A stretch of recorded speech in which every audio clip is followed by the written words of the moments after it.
George withdrew from the world. George played with an iPhone or a tablet. George would close one eye to avoid having to make contact with anybody. And even Mum was just a kind of give him food, give him the tablet, be with him. Even Mum had become habituated to not doing with George because he was withdrawing from the world and others so much. For children with autism, their perception of everything is different to ours. Everything comes from a different place. We often joke that we're really lucky because we get to work with the evolutionarily advanced. They hear more, they see more, they feel more. But by having every sensory system amped up to the maximum, that means they're often fighting a tidal wave, an assault of information, just to try and make sense of the world around them. Imagine if I put you in a room, blared sirens at you, put you under a massive laser show. For the first 5 minutes this would feel great, but it would get to a point where you just didn't know where you were in space anymore.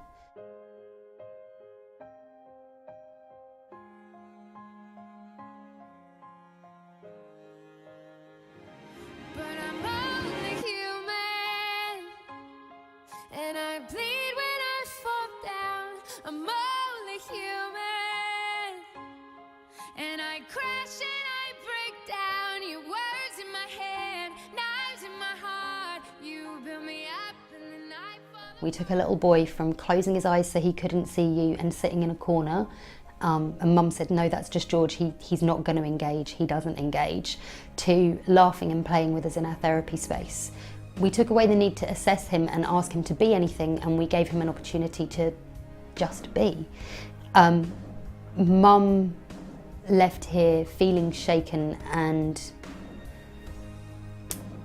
anxious for the future because suddenly she'd seen a window in her child, a moment in her child that was completely different, and she didn't know how she was going to extend that. I can do it. I can do it. I'll get through it. But I'm only human. And I bleed when I fall down. I'm only human. For George, being able to access play alongside his mum and to be able to do and do well at things has enabled him to take risks and stretch his access to his environment. So we weren't with him when he accessed the park for the first time. That was George, because he felt able to do so. And that's what therapy offered for him. And if the Boparan Trust hadn't funded that, there's no way that whole child therapy or George's family would have been able to continue funding. People should donate to the Boparan Trust because there are thousands of children in need of specific help and support, and there really aren't any other services to provide it. 'Cause I'm only human.